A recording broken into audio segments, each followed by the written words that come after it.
Mpona nzambe ndenge totelemi tokotanga mwa biteni ya makomi oyo naponi mpona pokwa na lelo.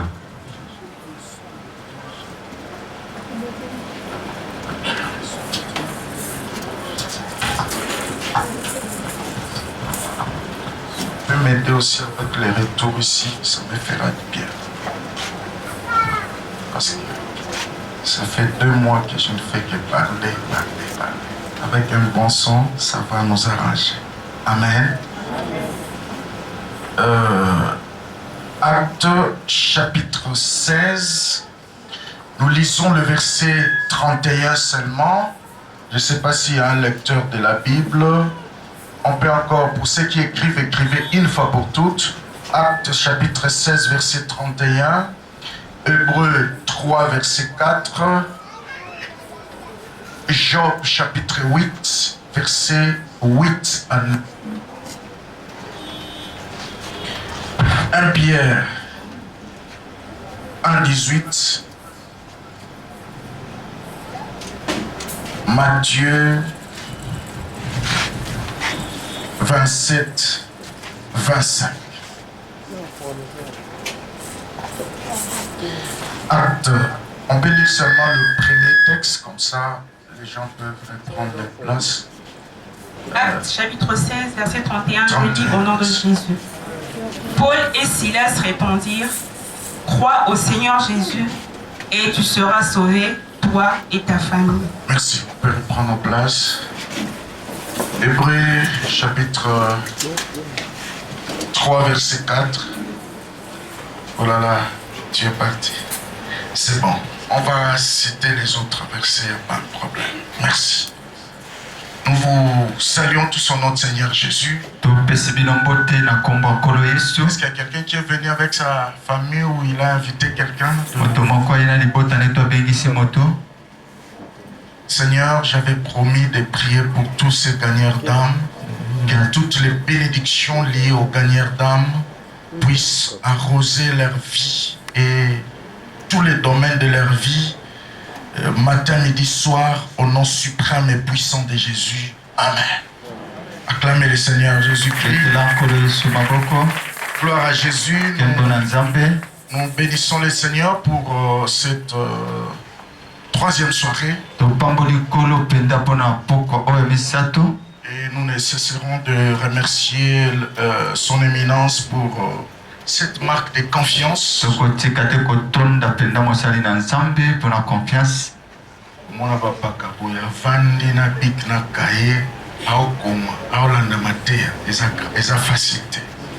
Amen. Vous savez, la première fois que j'ai découvert l'évêque, c'était dans une retraite de prière. C'est un homme de prière et un homme très sensible aux choses de Dieu. Et quand il m'a lancé l'invitation à l'époque, je me disais,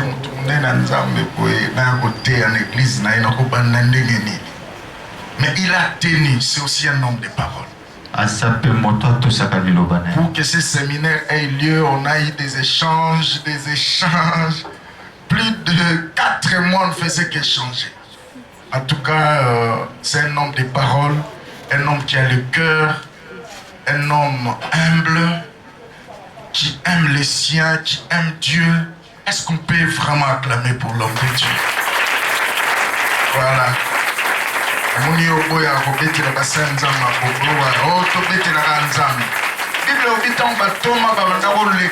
Tous les peuples les louaient. Ne louez pas Dieu, mais il les louait. Mérite double honneur. C'est pas un péché. Amen. Un homme bien. Avec Mami aussi, j'ai beaucoup d'estime. Gloire à Jésus, nous bénissons tous ces mondes qui nous sont fidèles sur Internet, sur tous les moyens que la nouvelle technologie nous accorde. Que le Seigneur vous bénisse abondamment. Nous sommes en train de parler de la délivrance des familles.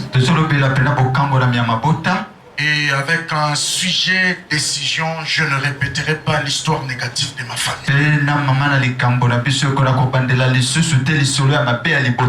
Ce sujet contient en son sein plusieurs sous-thèmes qu'on ne saurait pas terminer en une semaine.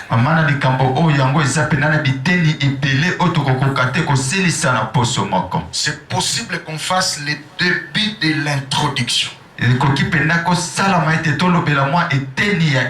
saura même pas terminer l'introduction de ce message. Je ne répéterai pas l'histoire négative de ma famille. Le premier jour, on a parlé des 5 raisons pour lesquelles je ne peux pas répéter l'histoire négative. Et le deuxième jour, nous avions parlé des 5 décisions importantes.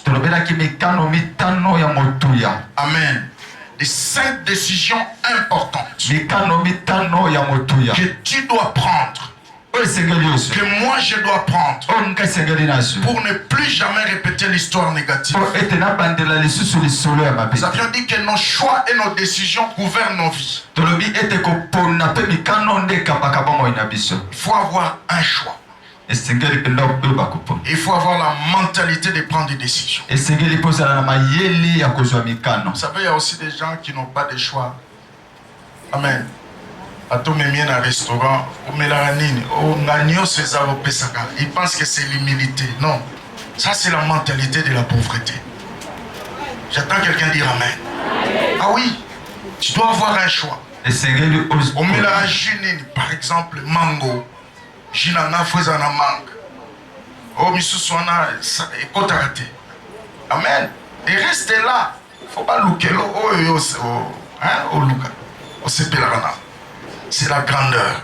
J'attends quelqu'un dire Amen. Olia kanini, il faut un choix na yo ya olia. Vous avez un choix ya poutrement na yo. Ezakati obope saka nyonso ezalité. Dis à ton voisin, il faut avoir des choix, c'est important. Alors pour ce soir, laissez-moi introduire parce qu'on a beaucoup de choses à dire. Je ne saurais pas tout reprendre, mais je nous invite, vous entrez sur notre page YouTube, vous cliquez Paul Loango TV et vous verrez une série d'enseignements là-bas qu'on a eu à prêcher ici et dans d'autres. Vous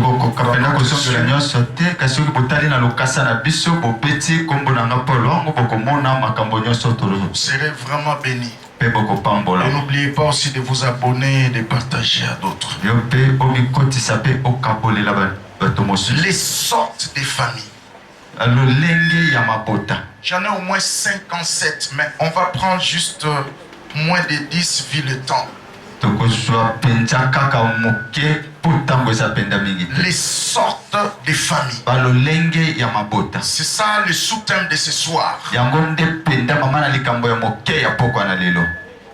Je vais nous montrer les systèmes établis dans certaines familles. Parce que l'homme est le fruit de son origine. La Bible dit, crois au Seigneur Jésus, tu seras sauvé, toi et ta famille. Donc ta famille était dans la présence de Dieu lorsqu'il te sauva. Donc quand tu restes plusieurs années déjà dans l'église sans partager la bonne nouvelle à ta famille, donc tu es en train de combattre déjà le plan de Dieu. C'est pas bien. On va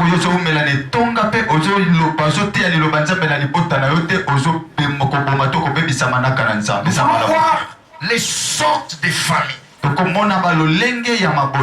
Dans Hébreu chapitre 3 verset 4, la Bible dit, chaque maison est construite par quelqu'un. Et celui qui construit toute chose, c'est Dieu. Et le mot grec qui est derrière maison là, c'est la famille. Chaque famille est construite par quelqu'un. Mais à vrai dire, celui qui construit toutes choses doit être Dieu. Maintenant, la plus grande question à se poser, est-ce que dans la famille où vous et moi nous sommes sortis, est-ce que c'est Dieu qui a bâti? À l'origine de nos familles, est-ce que c'est Dieu qui était au centre? Tout commence par là. J'attends quelqu'un dire Amen. Mon frère, ma soeur, comme je l'ai dit dans mon introduction, nous sommes venus des familles bizarres.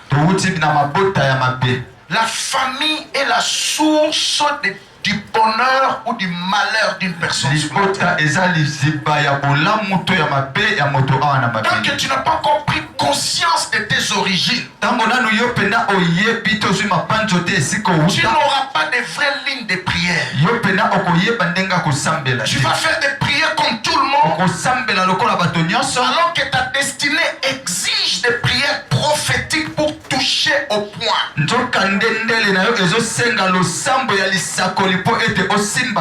Qui a construit votre famille? Qui a bâti votre famille? À l'origine, c'était qui? Quelle a été sa vie? Parce que vous tous là, vous partagez son sang que vous le vouliez. Comme je l'ai dit le premier jour, nous naissions avec un nouveau corps, mais aussi avec un sang plus vieux que nous. On voit un bébé naître, mais son sang n'est pas bébé. Son sang a commencé par quelqu'un. Et celui-là ne connaissait pas Dieu. Cela ne s'arrête pas seulement à venir à l'église et faire certaines déclarations et sortir dire que je suis délivré. Non, il y a des choses qui ont été programmées dans certains sangs. Je vais nous dire ce soir, il y a certains sangs de famille dont on a interdit accès à certains types de bénédictions. Amen. On a interdit accès. Si on a une génération tellement yébino logoté, on compte n'importe où, qu'on loukane moi mobile loukaka, mais tant on comika pembeni. Nebi logo ba programme wana, et qu'on la kiso que bazali. C'est comme l'anneau de Béthanie. La destinée prophétique, c'était quoi?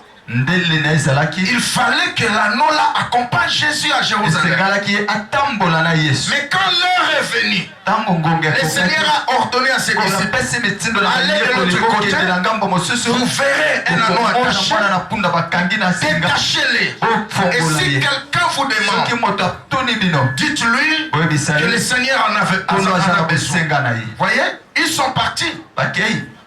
Ils ont commencé à détacher simplement. Ceux qui l'ont attaché ont montré qu'ils étaient là.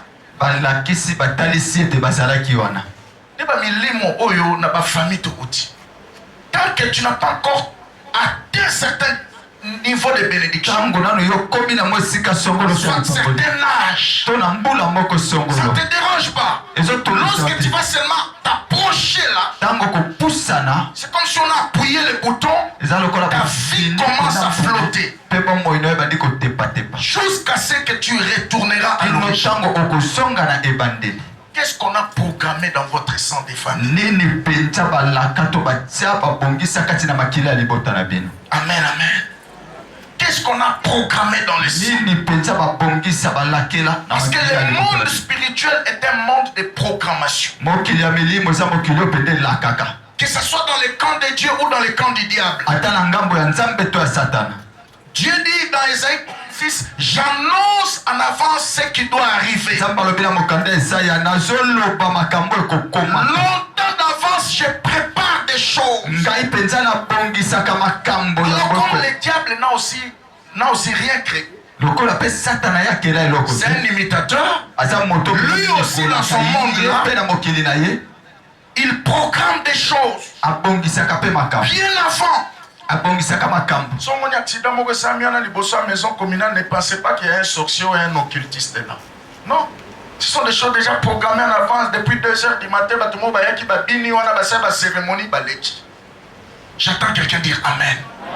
Voilà pourquoi quand nous venons à l'église, en écoutant ces choses, ça doit nous révolter et que chacun se place sur le front du baptême et commencer à déprogrammer des choses qui ont été programmées contre notre destin. J'attends quelqu'un dire Amen.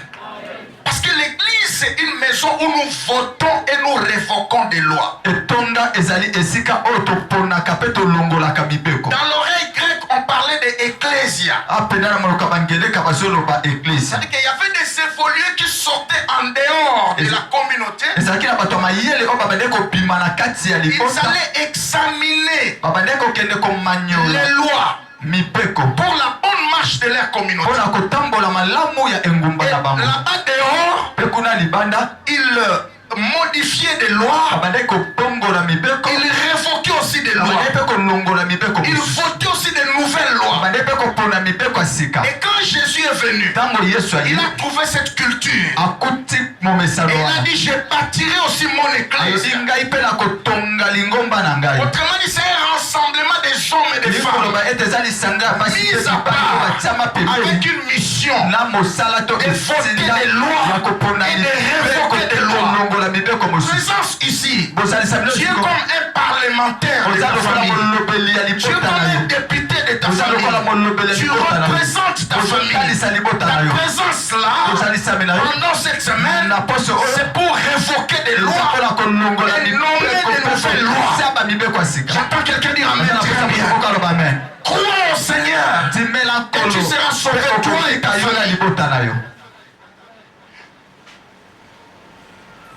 Dans Job chapitre 8, versets 8 à 9, la Bible commence par dire au verset 8, interroge ceux des générations passées. La délivrance nous est kende kutuna nanu. Soki papa za envie, maman za envie, chance soki za mwa koko ya o aboti papa to aboti maman za envie, kende kutuna. Amen. C'est important. C'est comme ça que moi j'ai reçu la délivrance de ma famille. Quand Dieu commençait à me parler de ces choses, j'ai payé mon billet d'avion ici. Je voyageais jusque dans ma famille paternelle, jusque dans le village. J'ai trouvé, heureusement pour moi, le grand-père était encore en vie. Je lui ai posé certaines questions. Famille Alléluia. J'ai reçu des lignes de prière. Je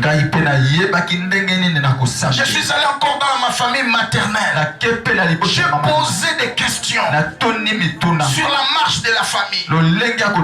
Pourquoi dans chaque génération il se passe ceci, ceci? Et j'ai reçu des informations. La Bible dit vous connaîtrez la vérité. Et la vérité vous affranchira. Amen. Et la profondeur de la délivrance dépend de la qualité de l'information que vous recevez sur votre.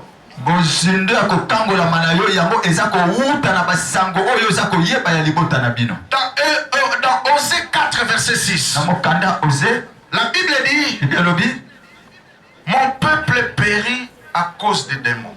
C'est ça? Mon peuple périt à cause des sorciers.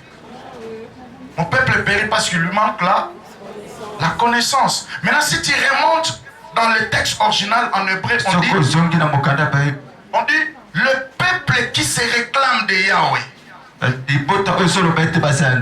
n'a pas la qualité de vie qu'il devait avoir. Parce qu'il leur manque la qualité et la quantité de l'information nécessaire. Allô? Votre vie, votre destinée dépendra toujours de la qualité et de la quantité de l'information yango ekotambola landisama ebele ya basango yebi pe basango ya malamu par rapport à vos origines, landisama par rapport à la parole de Dieu. landisama liloba na nzambe. Il y a d'autres qui ont des informations en qualité, mais ça manque de quantité. eza na bato oyo bayebi mpena basango malamu kasi eza mingi te. D'autres ont des informations en quantité, mais ça manque la qualité. kasi bamisusu mpe bayebi basango ebele kasi yango mpenza ya malamu. C'est ainsi que je te recommande ce soir. yango wana nayebi D'aller chercher les informations. koluka koyeba basango. Ata soki basi bakundi ebembe mwa bagroupe bato etikalaka wana tiaka matoi frère mokomi soki oyoka basecret ya famille na bino okozwa bavrai ligne ya prière eza tiaka moto ya nzambe ekita kuna eyokita wapi esala nini. C'est trop léger. Quand l'ennemi n'est pas identifié, il se moque de vous. soki monguna ayebani te akotiola yo. J'attends quelqu'un dire Amen. Interromps ceux des générations passées. tuna baoyo bakotama liboso Et j'aime le verset 9. nalikaka molongo Je retiens une phrase là. nasimbi La malongo. Bible dit, nous sommes d'hier. bibi elobi toza bato ya lobi Nous ne eleki savons rien. kasi toyebi eloko te. Nous sommes d'hier. toza bato ya lobi eleki Mais